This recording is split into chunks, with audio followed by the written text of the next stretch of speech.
we're living in very unprecedented times, right? Because I Googled this, right? Like I type in Don and it just auto fills with Donald Trump McDonald's, right? And okay, PA mom served by Donald Trump at McDonald's drive-through dishes on her viral exchange. Transcript: Trump's Trump's bizarre stunt at McDonald's blows up in his face. Donald tells you what McDonald. I keep getting Donald Trump and McDonald's mixed up. McDonald's tells U.S. restaurant it's not a political brand after Trump's restaurant service McDonald's fries, which are all boiled outside. It's just very, very, very interesting situation. Was this? Oh my god! And then I forget that almost all of these are unplayable because of the ads. An interview with Huffington Post Jonathan Can Fryer reveals about the fraudulence of Trump's economic agenda for working. What? I wanted to just talk about this, right? But as you can see, this came up literally hours after this, right? This was what I was originally going to talk about. Donald said it's not a political brand and is not endorsing a presidential candidate after former President Donald Trump. I love how it's always former president, right? Like, you don't call any other president former president even when they leave office, right? You just call them the president, right? Same thing with Obama. You don't call him former President Obama. You call him President Obama or, well, Barack Obama. But this is the first time, and obviously this is an insult, but whatever. Visit location in Festerville, Pennsylvania. Trump often accused Harris of lying about working at McDonald's for a summer in her 20s, but has offered no proof backing up the claim. Corporate America has grown more cautious about wading into politics, fearing backlash from customers. Well, yes and no. I mean, every company changes their logo to the LGBT flag and Pride Month, and again, that shouldn't be political, right? But it is. So I mean, through Donald Trump's visit. Oh, they didn't call him former president this time. That's odd. Pennsylvania McDonald's, located on Sunday, the fast food giant is trying to stay neutral in its presidential race. As we've seen, our brand has been a fixture of conversation in the election cycle. While we've not sought this, it's a testament to how much McDonald's resonates with many Americans. Yeah, it resonates with no longer being fast food, right? Like, if you go to a McDonald's today, one, it looks like it's going through its mental illness phase. It doesn't look inviting. Like, it doesn't have the red top with the yellow exterior anymore, right? And it's not fast. It's not fast. Hell, I would even say it's not really food. Like, it's not fast because it prioritizes Uber drivers over actual customers at the store. It's not food because the burgers are like 60-70% soy and actually like 20-ish% meat. And it's not cheap because a Whopper is like $20. Like, how much is a Whopper? I don't care to Google. Like, it's a hell of a lot more expensive than what it used to be.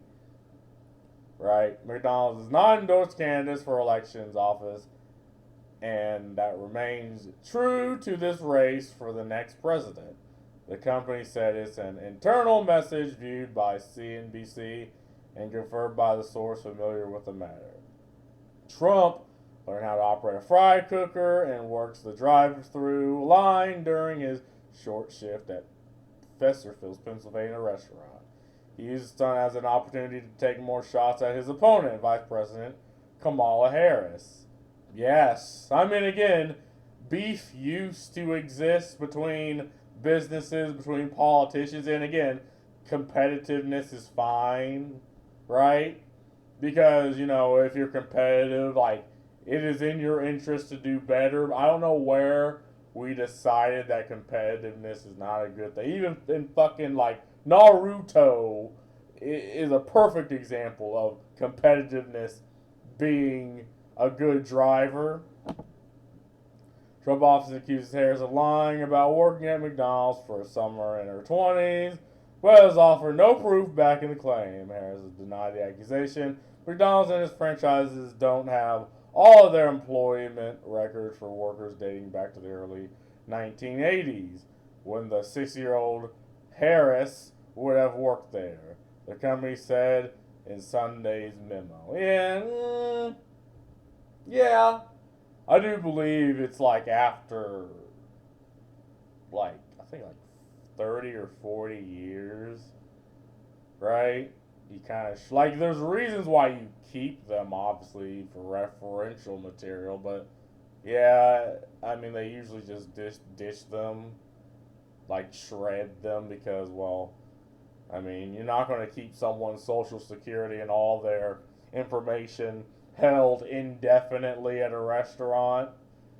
Though we're not a political brand, we've been proud to hear former President Trump's love for McDonald's and Vice President Kamala's fond memories of working under the arches, McDonald's said.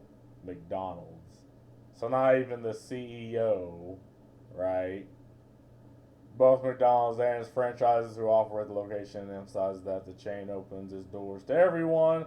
As a small independent business owner, it is a fundamental value of my organization. We proudly open our doors to small, independent business. McDonald's is global. What the fuck are you talking? Anyway, doors to everyone who visits Festerfield Community. Franchisee Derek Giesem said in a statement, "That's why I accept former President Trump's request to observe the transformative working experience that 1 to 8 Americans have had a job at McDonald's." But see, again, there's such odd articles coming out of this, right? Because, to my knowledge, anything regarding Trump, when like a major news outlet talks about it, it's a threat to our democracy. Like, everything he does, like, motherfucker farts, and it's a threat to our democracy because CO2 comes from his big ass.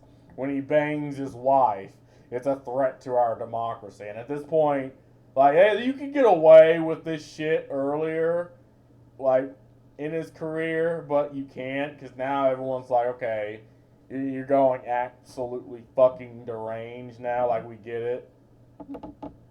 But McDonald's publicly supports the Black Lives Matter movement in 2020. It has tried to portray itself as an apolitical brand to avoid alienating customers. It follows a broader shift in corporate America away from politics or initiatives perceived as ideological. I mean, yeah, that's every business should do this, right?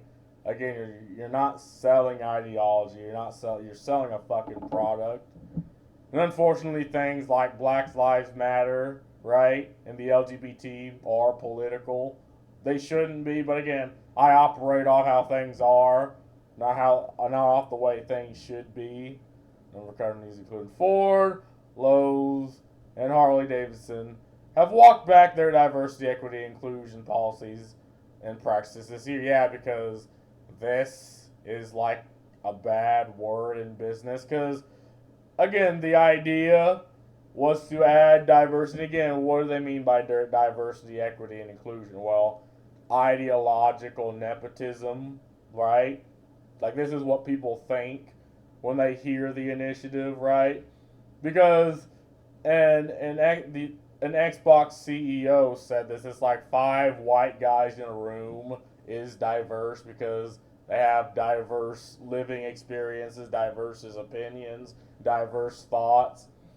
Before she was told to apologize because weirdos who don't understand the world don't understand people. And they don't care to, right? They choose to be ignorant, fired back at it, and I think they fired her. So that's why even like if the consumer doesn't like this initiative, it doesn't matter the pretty words you put behind it. It's bad. And that's a change that many Americans want. Only 38% of the U.S. adults believe that businesses should take public stances, down from 48% in 2020, according to Gallup University Bentley study conducted this spring. Yeah, because again, we see the push, but like the fallout of this, right? You know, above all the other things, you have initiatives for companies and for factories and universities that are catered. Well, they can't say for women, right? Because remember, there's about 1,000 genders. So again, it's like what? Well, okay. So you specifically exclude men. You specifically exclude what 49, 48% of your population from these initiatives, right? And you don't see a problem with that, right? And it's implied that, yeah, you have to fire men because, like, for universities, right? Like, there's only a finite amount of seats, right?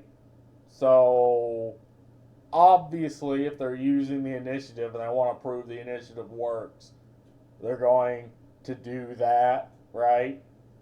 Even if it means exclusion. McDonald's has already been involved with other controversies this election cycle. And again, it's one of those things where they use the words that people of the ideology want to hear, but you don't know how these things are being interacted with in business. Like, people only really know the social definitions of these things, right? But they don't know the business definition.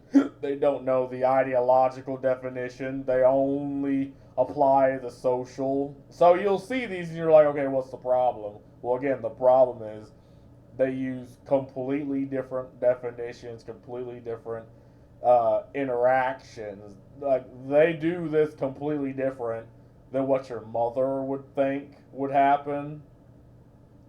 And like many some of our social media posts criticize the burger's giant's affordability, citing everything from an $18 Big Mac meal at the Connecticut location to charts that allege that the chain's prices had more than doubled over the last 5 years. Republicans latched onto the controversy, tying a jump in McDonald's menu prices to Biden's economic policy in a bid to win over voters fed up with inflation. Yeah, I mean, at this point, people know this is happening, right?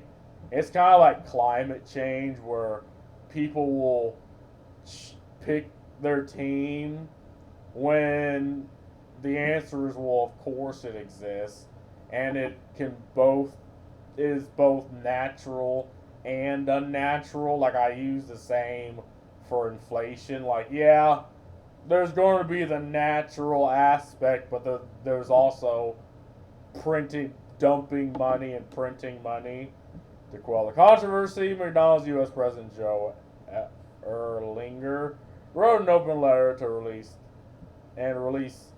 fact sheets about the company's pricing. I don't believe them. Again, a $20 Big Mac, like, this isn't, like, again, fast food is supposed to be cheap, it's supposed to be fast, and it's supposed to be food, and I think McDonald's is none of them, right? What the fuck is the rest of these, whatever. But yeah, I think this is a good move. Again, understanding the working man, even if it's a stunt, obviously it's a political stunt, but it works. You know, putting on that apron, wearing the shoes, wearing the attire. I mean, Even if it's only for a couple weeks, why the fuck not? But, I mean, this reminds me of another McDonald's commercial. Let me make sure my porn doesn't pop up. Yeah, see,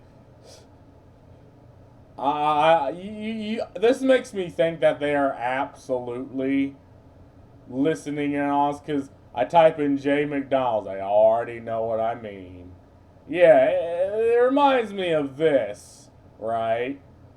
You know, and how for some fucking reason people flipped out, and I'm a wager guess it's the same people that have a problem with Donald Trump doing this that flipped out about this, right?